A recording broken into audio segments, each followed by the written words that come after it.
São só duas. Obviamente que eu fiquei, e muitos dos meus colegas aqui, maravilhado com as reflexões que nos trouxeram. Aliás, penso que se calhar 2 dias não seriam suficientes para trabalharmos e refletirmos em extensão tudo aquilo que aqui nos foi dito. A primeira pergunta é para o Sr. Professor Miguel Teixeira de Sousa. E eu sei que ele vai gostar, penso que vai gostar da pergunta. E que tem que ver com a falta de harmonização do sistema. O sistema não está a ser capaz de harmonizar-se em torno da sua jurisdicionalidade. Portanto, está a permitir que existam diferentes entendimentos muito diferentes entre diversos tribunais, entre as diversas secções de execução e dos próprios agentes de execução. Isto está, obviamente, a trazer insegurança àquele que é o tráfico jurídico e permita-me que lhe coloque a questão à luz daquela que é uma decisão do Tribunal Europeu dos Direitos do Homem, que está publicitada no blog que o Sr. Professor gera e criou, do blog IPPC, que já falou no início, que é uma decisão do Tribunal Europeu que vem precisamente suscitar a questão. Aliás, isto tem sido falado entre nós e possivelmente vamos aproveitar até a presença no nosso país do Dr. Pino de Albuquerque, juiz do Tribunal Europeu dos Direitos do Homem, durante o mês de fevereiro, eu vou lançar o rep ao Sr. Juiz para tratarmos este tema. Até será a primeira questão. A segunda questão, também para os seus magistrados, tem que ver com dar-lhes a possibilidade de nos falarem de mais alguma coisa que queiram falar em termos de extensão do princípio da oficiosidade. Designadamente, o Dr. Eduardo Paiva colocou uma questão se, naquelas situações em que a lei atribui a competência aos agentes de execução para extinguir a execução e eles não extingue, se é para o Dr. Luís de Carvalho, para o Dr. João Raposo, um princípio de extensão possível da oficiosidade. Isto para dizer o seguinte, e para terminar, e esta não é uma pergunta, é de que o legislador do mapa judiciário tem, obviamente, um entendimento minimalista sobre o princípio da jurisdicionalidade dos atos, em sede da ação executiva. Porque se assim não fosse, não existiam 2, 3 juízes, 4, por secção de execuções aqui nas comarcas de Lisboa, em que as pendências são de 20 mil, 30 mil processos por magistrado, que obviamente, mesmo pensando que os senhores magistrados possam ser uma espécie de super-mulheres ou de super-homens, obviamente nem eles conseguem lidar com uma pendência destes GEs. Portanto, para terminar, só para dizer que os meus colegas que aqui estão, naturalmente contarão comigo e com o meu conselho para combater aquele que foi, até agora, e tem sido desde o mapa judiciário, o entendimento minimalista do Estado sobre o papel do juiz na ação executiva.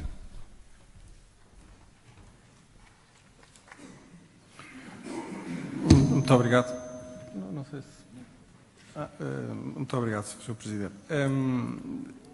Esta pergunta do Dr. Jaime Martins refere-se a uma das coisas que eu suponho mais importante aconteceu na nossa ordem jurídica, mas que tem sido totalmente desconhecido.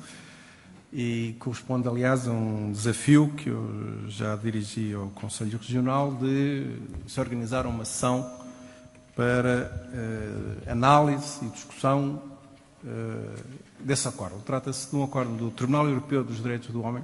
Eu agora não sou capaz de o concretizar de cor, mas blog do IPPC, jurisprudência europeia, entre parênteses, TEDH, Tribunal Europeu dos Direitos do Homem, será um dos últimos que lá está. Este acórdão, independentemente de a sua base ser correta ou não, de facto ser correta ou não, sancionou o Estado português pela circunstância de, na opinião do Tribunal, independentemente disso ter verificado ou não no caso concreto, ter havido uma mudança não justificada de jurisprudência. No caso concreto do Supremo Tribunal de Justiça. Conforme vos disse, é discutível ou pode discutir que se, no caso concreto, isso se verificou. Mas há uma condenação do Estado português eu chamo a atenção para isto é das coisas mais importantes que se verificaram nos últimos tempos. Há uma condenação do Estado português, pela circunstância de um tribunal português, ter, de forma não justificada, não continuado a sua jurisprudência, que até esse momento era constante. É o objeto desse acórdão do Tribunal Europeu dos Direitos do Homem e já se aperceberam da importância que isto tem. Eu desafiei o Dr. António José Martins exatamente para que isto não ficasse desconhecido e não ficasse, digamos assim, totalmente desconhecido dos interessados, porque isto merece discussão. Conforme nos disse, é discutível, aliás, até, enfim, conselheiros que eu muito prezo, estavam envolvidos, digamos assim, no acórdão do Supremo. É discutível se naquele caso concreto se verificou ou não situação de facto. Agora, isso não é o mais importante. O que é importante é o Tribunal Europeu ter dito, atenção, há aqui um problema de confiança na jurisprudência, portanto, uma alteração da jurisprudência não justificada é motivo para condenar o Estado português. Portanto, isto é extraordinariamente importante. Eu suponho que era absolutamente desconhecido. Não digo todos, porque alguns já o conheciam, mas muito provavelmente da maior parte dos presentes. E realmente este acórdão demonstra uma coisa, uma realidade que é atual, enfim, goste ou não se goste, isso vai de cada um, mas realmente, quer dizer, nós não somos uma ilha e cada vez somos menos uma ilha, digamos, a ordem jurídica portuguesa cada vez está menos isolada do que se passa ao nível europeu e daí, portanto, as minhas evangelizações na área, digamos assim, do processo civil europeu. Por exemplo, estou-me a recordar também uma coisa que passou relativamente despercebida, também está no blog do IPPC, há um acordo, este do Tribunal de Justiça dos Direitos do Homem, o Tribunal de Justiça das Comunidades da União Europeia, que considera, não conforme à ordem jurídica europeia, chama também a atenção da importância disto, tem presente o regime da responsabilidade civil do Estado, por função jurisdicional, a exigência que consta, posso perceber porquê, a exigência que consta de que a decisão que gera a responsabilidade do Estado seja previamente revogada. Só que basta pensar em situações de alçada, há decisões que não podem ser revogadas, não é? Ou se for uma decisão do Supremo, não é possível revogar. Chama a atenção ao acordo do Tribunal de Justiça que diz que é desconforme ao direito da União Europeia essa exigência prévia da revogação. Portanto, estes dois exemplos realmente demonstram que nós não estamos isolados aqui no nosso cantinho europeu, quer dizer, a nossa ordem jurídica tem cada vez mais conexões com aquilo que se passa no estrangeiro e, portanto, é por isso que é preciso estar muito atento àquilo que vem de fora e que normalmente é bom. Pelo menos estes dois exemplos acho que o demonstram. Por isso mesmo, o problema que eu há pouco suscitei da inconstitucionalidade do artigo 857. Não estou aqui a discutir, digamos, a argumentação do Tribunal Constitucional, embora eu acho que o Tribunal Constitucional já, quer dizer, criou uma situação em que eu não sei como é que se vai conseguir ultrapassá-la, quer dizer, porque aquilo que se retira do acordo do Tribunal Constitucional é que em Portugal não é possível um sistema de injunção com preclusão. Ora, eu devo dizer que isto não existe em mais lado nenhum e, acima de tudo, quer dizer, aquilo que mais me preocupa é que um sistema de injunção com preclusão existe em Portugal por força da injunção europeia. Quer dizer, e foi por isso que eu disse um país, enfim, utilizando a célebre máxima chinesa, um país, dois sistemas. Quer dizer, então, se for injunção nacional há preclusão, se for injunção europeia não há preclusão. Não faz sentido. E, enfim, quer dizer, acho estranho, quer dizer, que sejamos só nós, a ordem jurídica portuguesa, que afinal descobre que sistemas de preclusão em procedimentos de injunção são inconstitucionais. Quer dizer, mas não são inconstitucionais nos outros 27 Estados. Mas no nosso são. Quer dizer, realmente, desculpem, quer dizer, há coisas que me custam a aceitar neste contexto. Portanto, enfim, acho que respondi à pergunta. O tal acórdão do Tribunal Europeu dos Direitos do Homem é das coisas mais importantes, realmente, que sucederam nos últimos tempos na nossa ordem jurídica. Ainda bem que, por esta via, consigo fazer a divulgação do mesmo. Muito obrigado. Muito obrigado, Sr. Professor. Ainda há uma questão por responder. O Dr. João Paulo Raposo, não sei se quererá responder. O Dr. Luís Carvalho quer fazê-lo e tem a ver com o âmbito dos poderes do juiz de execução, se poderá substituir-se ou não ao agente de execução para praticar atos decisórios da competência daquele que não foram praticados, nomeadamente a extinção da execução. Eu sei também que há mais uma questão para ser colocada, vamos deixar para depois desta resposta, está bom? Até por uma questão de coerência com aquilo que disse na minha exposição no que respeita à violação da competência dos atos do agente de execução. No caso da venda, penso que o juiz não pode declarar a extinção de uma execução antes disso. A competência de extinção da execução não é exclusiva do agente de execução. Há situações em que o juiz pode extinguir execuções, mas excluindo essas, nomeadamente quando julga procedente uma oposição à execução, pode ou não declarar essa extinção, mas sim, prende-se que resulta de um ato do juiz. Quando são, nomeadamente por falta quando a competência é exclusivamente do agente de execução, quando, por exemplo, falta de impulso processual da parte, ou a extinção por deserção por falta de impulso, a extinção por falta de bens penhoráveis, sendo competência do agente de execução, o juiz não pode extinguir. Aliás, há jurisprudência nesse sentido e que entendem, fazendo até o paralelo com aquilo que entendo, quando essa competência é violada pelo agente de execução, a decisão é inexistente. O vício é a inexistência. Ao acordo de relação do Porto, não tenho também presente a data nem o relator, mas já há um acordo de relação do Porto nesse sentido. A inexistência da decisão do juiz de execução, da extinção por juiz de execução, quando não há essa competência. Coloca-se a outra questão. E se vier um executado dizer, senhor juiz, os pressupostos da extinção estão verificados, até já estavam verificados há muito, e o senhor agente de execução não extinguiu. Como é que qualificamos este incidente? É uma reclamação de um ato por omissão ou do agente de execução? E o que é que o juiz faz? Eu coloco esta questão porque oficiosamente, como podem imaginar, o juiz de execução, e isso ainda assim tem que ser um trabalho em conjunto com a própria secção, tem neste momento mais com que se entreter do que andar a catar execuções que não estão extintas e não estão. Não temos ainda esse grau de organização, até vamos detectando algumas situações, mas quer dizer, o juiz de execução já tem tanto requerimento, tanto incidente, tanta decisão para fazer e tanta questão para conhecer nos processos de execução que não anda a catar oficiosamente essas situações.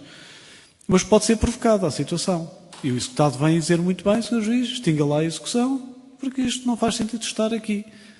Porque se verificam objetivamente os pressupostos para a extinção. Aí, essa é que é talvez a grande dificuldade para o juiz. Notifica o agente de execução para extinguir, porque se verificam os pressupostos sou pena de ser condenado em multa se não o fizer. Não é? Portanto, competência, entendo que não tem o juiz. Agora, o que é que o juiz faz se for confrontado com essa situação?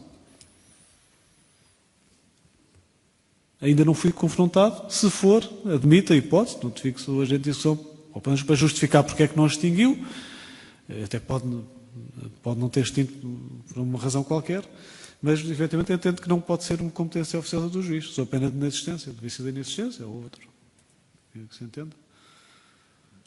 Dr. João Paulo Raposo queria acrescentar alguma coisa? Quanto a isto, eu acho que o juiz tem que ter muita intervenção, tem uma série de intervenções oficiosas, mas essa para mim é daquelas que me interessa menos, a extinção ou não extinção. Acho que os marcos centrais eram aqueles que eu dizia há bocadinho. Citação, verificação das comunicações, verificação das penhoras, verificação das vendas. Aí é que o juiz, o tal juiz regulador, exerce a sua atividade central.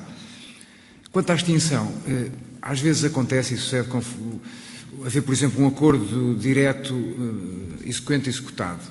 E há ali um problema, às vezes na prática pode acontecer isto, quanto a honorários do agente, quanto a situação e o agente, às vezes, por mera inércia ou porque tem ali uma questão qualquer que ainda não está bem resolvida, que não extingue. Não me choca que seja o juiz oficiosamente a suscitar esta questão, solicitando uma pronúncia, não havendo pronúncia que extinga por si próprio. mas sinceramente acho que no contexto das obrigações e das exigências da função do juiz de execução, parece-me que é uma questão completamente menor no contexto atual. Já agora, só muito rapidamente, relativamente a isto que dizia o professor, até estamos, quer eu, quer aqui o colega, estamos completamente à vontade, porque fomos daqueles que defendemos na injunção nacional a preclusão e depois, quando o Tribunal Constitucional evoluiu no sentido contrário, seguimos o entendimento atual. Mas há uma questão que me parece que neste sentido não concordo muito com o professor, porque me parece que a jurisprudência é coerente neste sentido. E é indiretamente à resposta.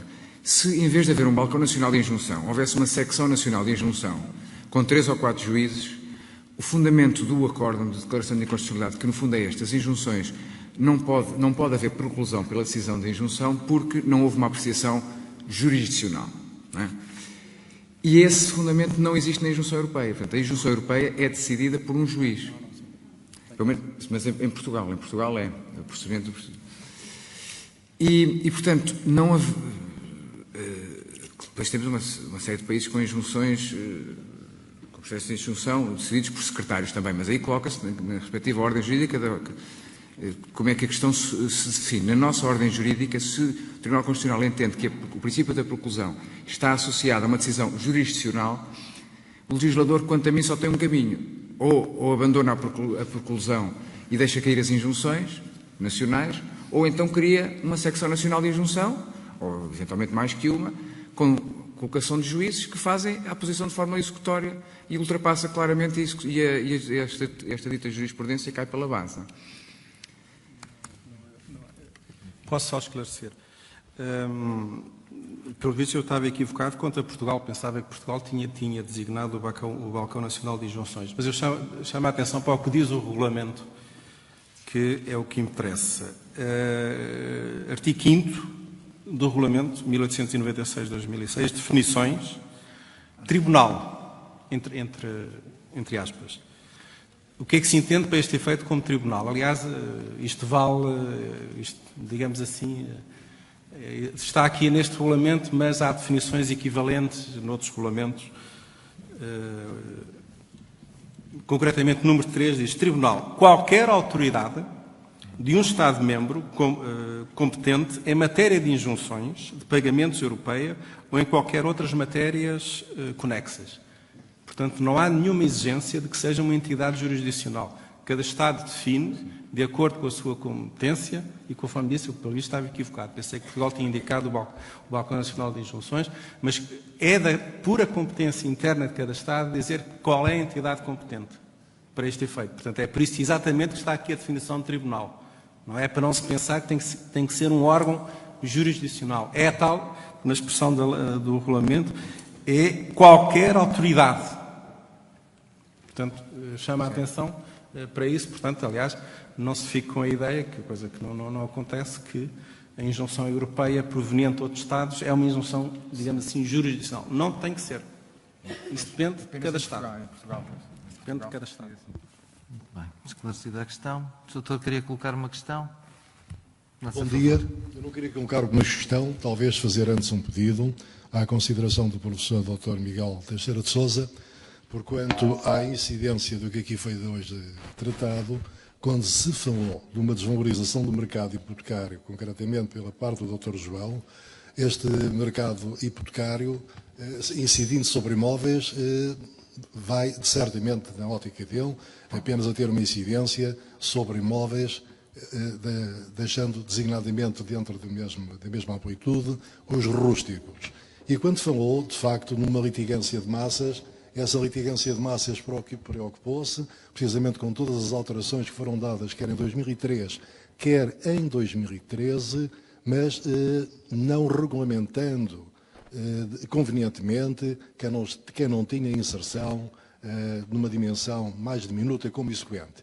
E reportado, onde eu quero chegar ao artigo 886, penso que, pela questão de se procurar a mais-valia, seria conveniente que, de uma vez por todas, se estabelecesse uma forma nítida de como os prédios devem ser avaliados, seja para efeitos de venda, seja para efeitos de adjudicação, porque se é certo que se de um facto que conhecemos, inferimos o que desconhecemos, senhores avaliadores há, que com motores de informática, designadamente como o Google, para tirarem fotografias aos locais, prestam-se a seguir numa orientação para prédios rústicos, as orientações que emanam de um aviso do Banco de Portugal para quando sobre imóveis incidam eventualmente hipotecas ou mútuos hipotecários, o que não é plausível ter incidência em imóveis rurais, mas também detém-se em determinada orientação da Comissão Mobiliária de Valores Imobiliários, em que também os prédios rústicos não têm inserção, designadamente, em fundos imobiliários.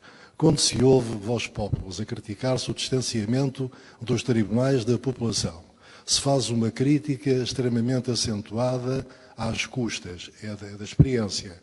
Não se faz uma crítica à tabela anexa ao Código das Custas. Deixo esta recomendação.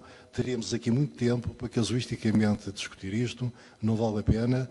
Deixo à vossa consideração. Muito obrigado pelo que me ouviram e as desculpas do incómodo que vos dei. Doutor, faz favor. Muito obrigada pelo seu comentário. Faz favor, doutor.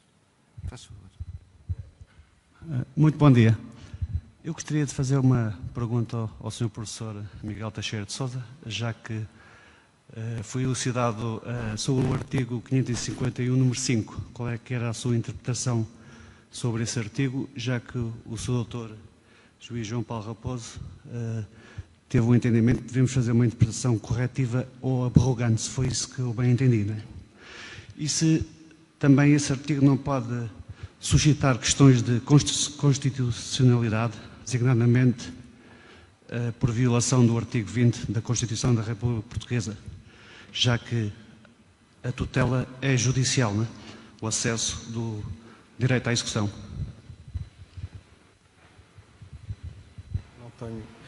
Não tenho muito assim, de momento, aliás, anotei a observação que foi feita, não tenho assim, de momento, nenhuma reflexão, digamos assim, a fazer sobre este preceito.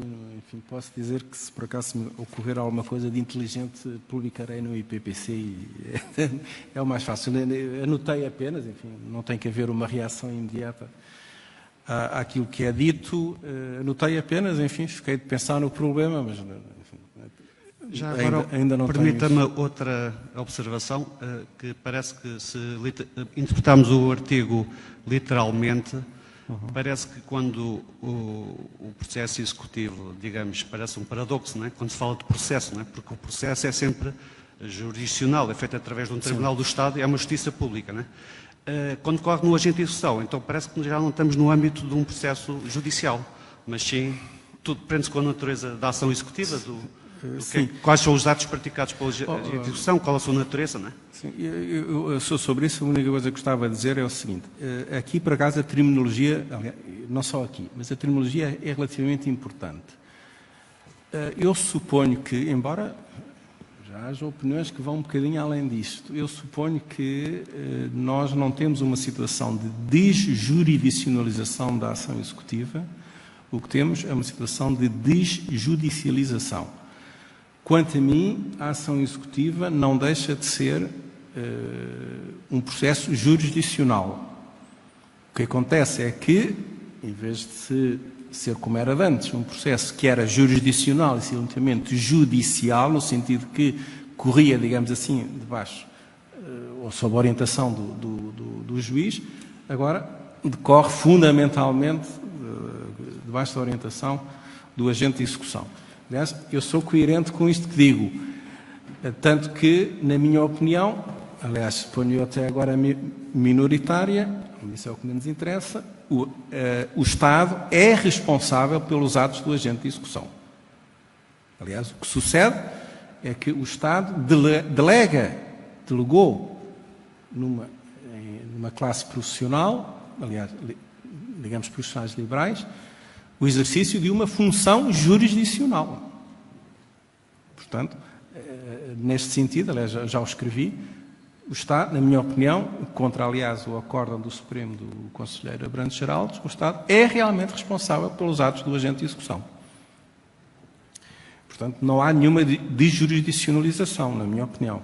Portanto, enfim, fica aqui esta observação. A última observação que gostava de fazer, eu dirijo-me à Sra. Doutora Maria José Costeiro, ao Sr. António José Martins, enfim, para além de agradecer o convite novamente era, aliás, hoje, agora, depois disto, ainda tenho motivos mais reforçados para fazer o mesmo apelo, era que o apelo era, como ontem deixei na parte final da sessão de ontem, deixei aqui expresso, era para que, eu ontem falei de juízes e falei de advogados, agora acrescento agentes de execução, possam fazer uma espécie de umas guidelines das comarcas de Lisboa. Conforme disse, há uma experiência que existe em França, possivelmente dentro do enquadramento jurídico próprio. Enfim, não vamos aqui exigir alterações da lei de organização do sistema judiciário, não sei o que isso era tudo muito complicado, mas eu acho que, em termos práticos, é muito fácil juntar 3 ou 4 advogados, 3 ou 4 juízes, 3 ou 4 agentes de execução, e estas matérias que aqui foram referidas, nas comarcas, nestas, fazemos assim. Não custa nada, na minha opinião, acho que era um acrescento enorme de segurança jurídica e de facilitação da vida de todos. Não é? Eu suponho que, repare, não encontro aqui, francamente, quer dizer, eu próprio digo, não encontro aqui nada de substancial, quer dizer, porque é que num sítio há de ser assim, porque é que no outro sítio há de ser assado, quer dizer, não, estamos aqui puramente na área procedimental, enfim, com boa vontade, facilmente chega a um acordo. Sei que em França, curiosamente, enfim, não imaginem em que situações é que isso é possível em Portugal, os próprios advogados, digamos, também se comprometem a ter um determinado comportamento e a atuar de certa forma em tribunal, não é? Portanto, eu não estou a falar disso, até porque não estou a imaginar em Portugal em que situações é que isso poderia ser imaginado. Mas pelo menos assim, uma espécie de umas guidelines que pudessem preencher, por exemplo, aquelas dúvidas que ontem foram faladas sobre em que momento é que, quando é dispensada a audiência preliminar, em que momento é que se faz a alteração dos requerimentos probatórios. Por exemplo, agora o momento, as situações que aqui foram referidas, a propósito, em que situações é que o juiz entende que é justificado o pedido de ajuda, digamos assim, do agente de execução, a intervenção de há pouco, como é que vamos realizar a avaliação dos prédios. Quer dizer, tudo isso pode, suponho eu, que com alguma boa vontade, se pode pôr em meia dúzia de páginas numa folha de papel e fica dito. Nós, nas nossas comarcas, é assim que realizamos. Eu acho que isso facilitava a vida de todos e era, suponho eu, um grande trabalho que podia ser dado em benefício dos chamados operadores judiciários. A doutora quer colocar a última questão, só um bocadinho, o microfone já vai chegar. Boa tarde. É uma questão muito concreta. É sobre as matérias que estão excluídas do regulamento. Eu estou a falar concretamente de um crédito da Segurança Social alemã e o devedor encontra-se em Portugal, tem património.